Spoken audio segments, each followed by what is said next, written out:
February 12, 1943, Henderson Field, Guadalcanal.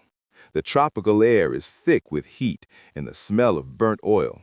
Mechanics in greasy uniforms swarm around a strange-looking fighter sitting at the edge of the airstrip. Its wings, oddly bent downward before angling sharply up again, gleam under the Pacific sun. Captain Kenneth Walsh of the U.S. Marine Corps leans against the plane's silver fuselage, wiping his hands on a rag. Behind him, the steady drone of distant engines echoes across the island. The war in the Pacific is still a desperate grind. The Japanese Zero, agile and deadly, dominates the skies from Rabaul to Bougainville. American pilots have learned to fear its turning radius, its grace, its lethality. But today, Walsh isn't looking at a Zero. He's staring at something entirely new, the F4U Corsair, a machine so radical it looks almost alien. "Ugliest damn thing I've ever seen," mutters one crew chief, squinting at the gold-shaped wings. Walsh chuckles. "Maybe, but if it flies half as mean as it looks, we might just have something here." The Corsair's design is born from necessity.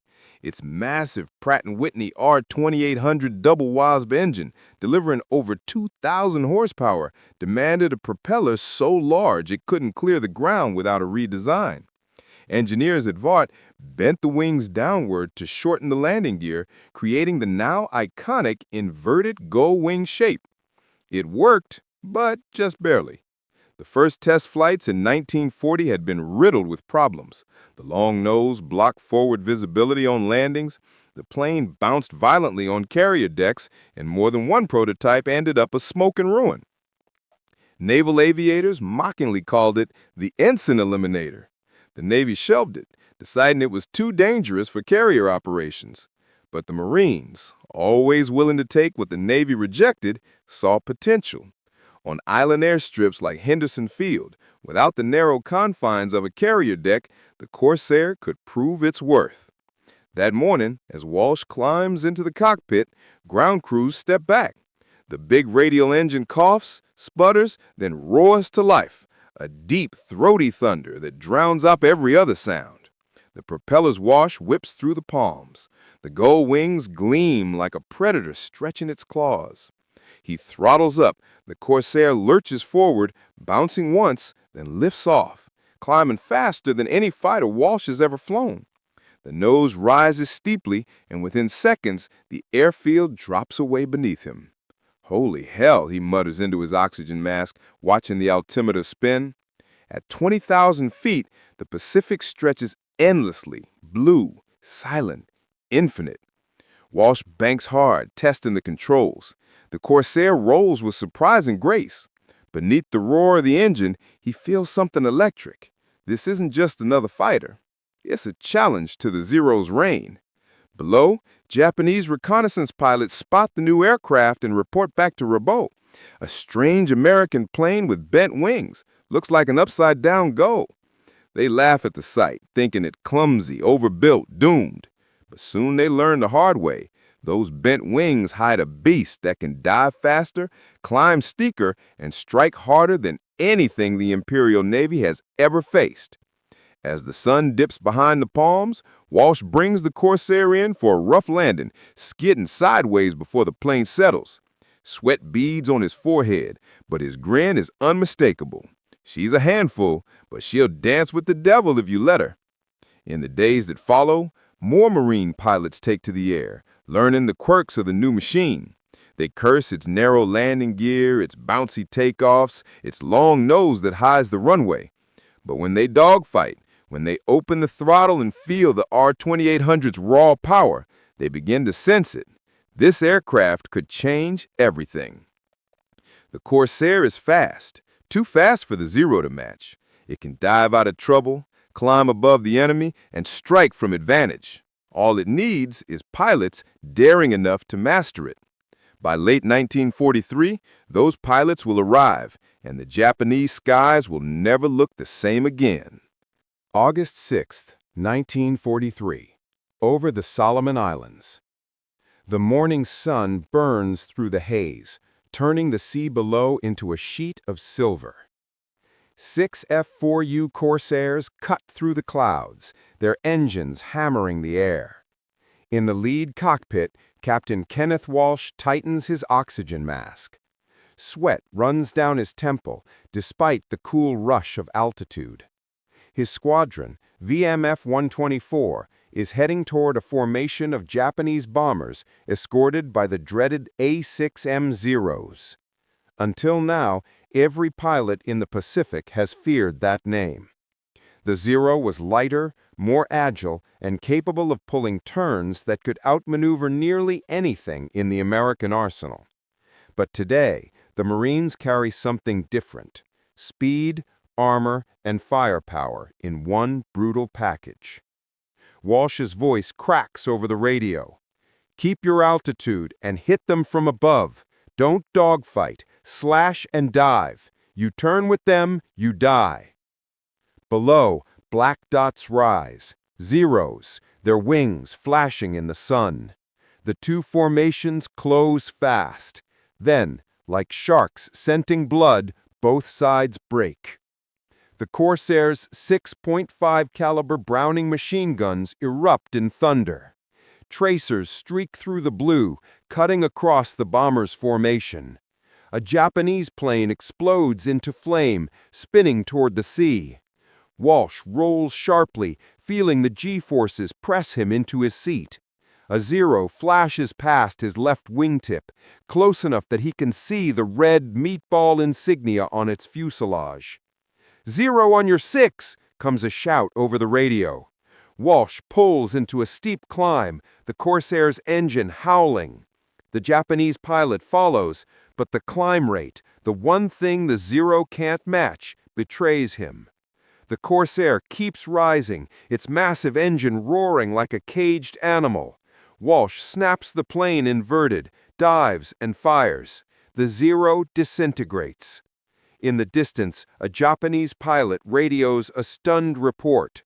The new American fighter climbs like a devil and dives like a stone, impossible to escape. By the time the smoke clears, Walsh's squadron has claimed 7 kills for the loss of just one Corsair. The Marines return to Henderson Field, their planes scarred, wings pocked with bullet holes, but the message is clear: the Zero's dominance is over. That night, under a canvas tent lit by kerosene lamps, the pilots of VMF 124 share cigarettes and silence. Someone scribbles a tally on the tent pole, 7 rising suns crossed out in chalk. Walsh doesn't smile. "This is just the beginning," he says quietly. Back at Rabaul, Japanese intelligence officers sift through combat reports. They've underestimated the bent-wing bird. Pilots describe it as terrifyingly fast, capable of 400 miles per hour in level flight, with armor thick enough to shrug off machine gun fire. Some dismiss it as luck, others know better. By autumn, the Corsair spreads through the Pacific: Bougainville, the Marshalls, Tarawa. Everywhere the Marines land, the whistling death, as the Japanese start calling it, follows. Its distinctive engine whine, a byproduct of air rushing through the supercharger, becomes the harbinger of doom.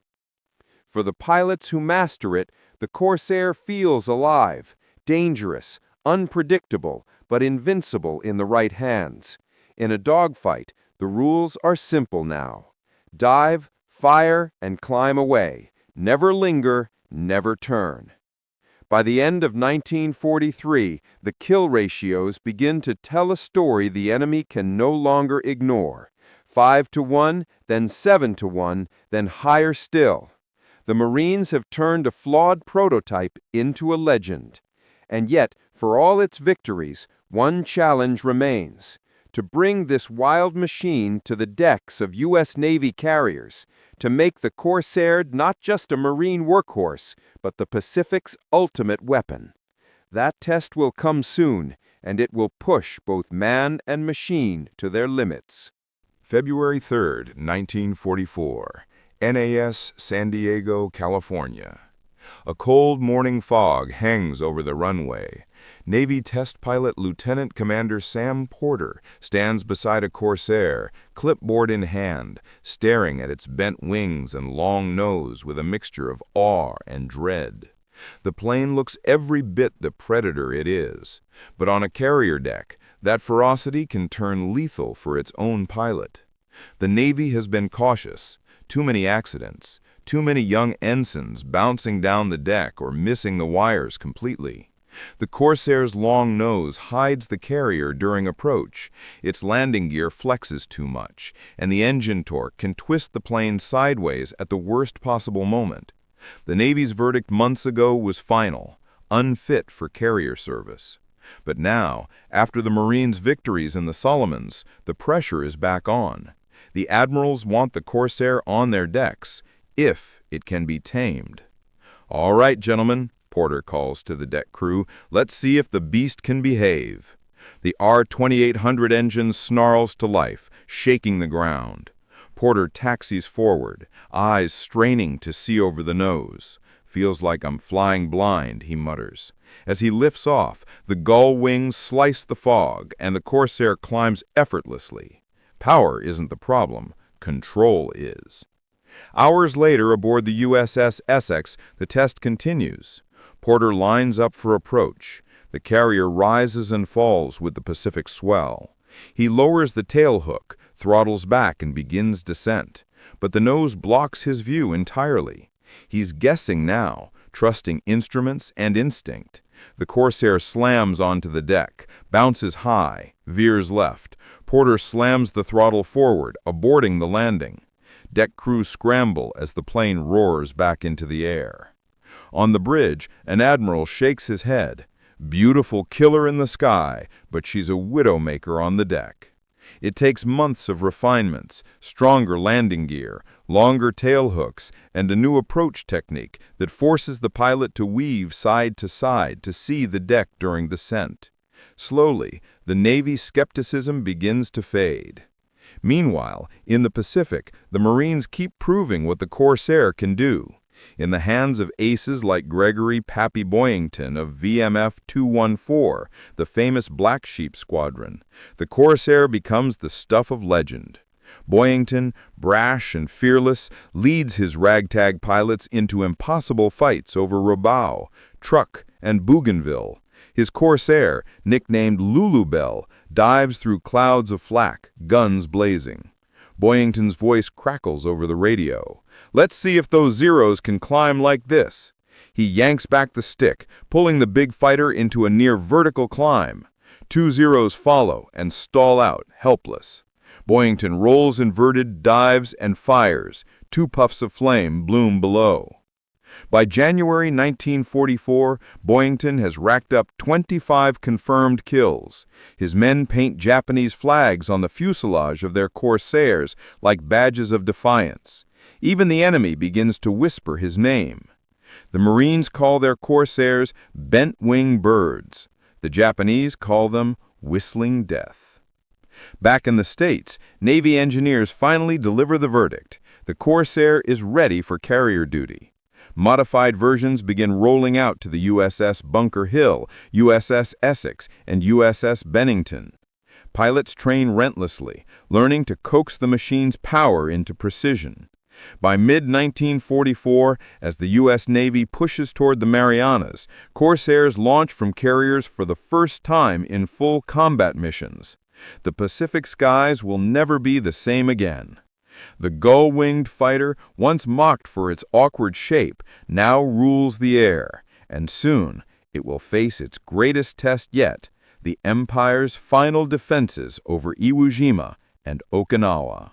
March 4th, 1945. Okinawa, 14,000 feet over the East China Sea. The air is a blur of contrails and smoke. Japanese anti-aircraft fire bursts below like dark flowers in the sky. A formation of F4U Corsairs from VF-84 screams overhead, sunlight glinting off their bent wings as they dive toward a convoy of enemy ships clustered near Naha Harbor. Lieutenant Harold Hawk McIntyre grips the control stick, the world trembling around him. "Target in sight," he calls over the radio. Let's give 'em something to remember. His Corsair plummets toward the sea, its distinctive whistle, the eerie wail that earned it the name Whistling Death, cutting through the wind. At 300 knots, McIntyre releases two HVAR rockets, the high-velocity aircraft rockets, that turn the Corsair from fighter to dive bomber in an instant. The rockets streak downward, slamming into a Japanese destroyer. The ship erupts in flame. McIntyre pulls back hard, the G-forces crushing his chest. Below, tracer fire rises like fiery rain. A Zero flashes past, one of the last desperate defenders of Okinawa, and swings onto his tail. The Japanese pilot fires, rounds clanging against the Corsair's armored fuselage. "Not today," McIntyre growls. He shoves the throttle forward, and the R-2800 roars in reply. The Corsair surges upward, leaving the Zero struggling to follow. Then he rolls over, dives, and squeezes the trigger. The 6 Brownings roar. The Zero disintegrates in a bloom of black smoke. Moments later, McIntyre's wingman whistles through the radio. "Damn, Hawk, that's number 12 for you." The skies over Okinawa are chaos. Corsairs fighting Zeros, kamikazes diving toward the fleet, the horizon alive with tracers and flame. Yet again the bent-wing bird proves its worth. Where the Zero once danced untouched through the air, the Corsair now dictates the terms of battle. By now, Japanese pilots know the sound of that whistle and dread it. Reports from the Imperial Navy describe the Corsair as impossible to outclimb, impossible to outdive. The aircraft that was once mocked as the upside-down gull has become a symbol of unstoppable American air power. In every major battle of 1945, Iwo Jima, Okinawa, Formosa, Corsairs sweep the skies clean. They strafe airfields, sink ships, tear apart convoys, and duel the last remnants of Japan's air arm. When the kamikaze campaign begins, the Corsair becomes the fleet's shield, intercepting suicide planes before they reach the carriers. The numbers tell the story. By war's end, the F4U Corsair claims 2,140 aerial victories against just 189 losses, an astounding 11-to-1 kill ratio. No other fighter in the Pacific comes close. In the mess halls and briefing tents, pilots swap stories of near misses and impossible fights. Many of them are barely 20 years old, boys who've wrestled the deadliest fighter ever built into submission. They talk of the Corsair with a strange reverence. It's not just a machine anymore. It's a companion, a savior, a weapon that gave them back control of the sky. On Okinawa's beaches, Marines glance upward as formations of Corsairs thunder overhead. To them, the sound isn't frightening, it's reassuring. It means the air is theirs. When Japan finally surrenders in August 1945, many Corsairs still stand ready on the decks of U.S. carriers. Paint chipped, engine scorched, but undefeated. The war that began with Japanese pilots laughing at an awkward bird ends with that same plane ruling the Pacific. As the sun sets over the calm sea, the silhouette of a Corsair cuts across the horizon. Its wings bent, its engine's low growl fading into silence. It was not the prettiest fighter. It was not the easiest to fly. But it was, beyond all doubt, the deadliest. So what do you think? What made the Corsair, once ridiculed as the upside-down seagull, become the dominant monster in the Pacific skies? Was it the superior power of its engines, the talent of its daredevil pilots, or the unyielding spirit of those who believed that this monster could be tamed? Which factor do you think determined the Corsair's victory? Technology, people, or faith? Share your thoughts in the comments.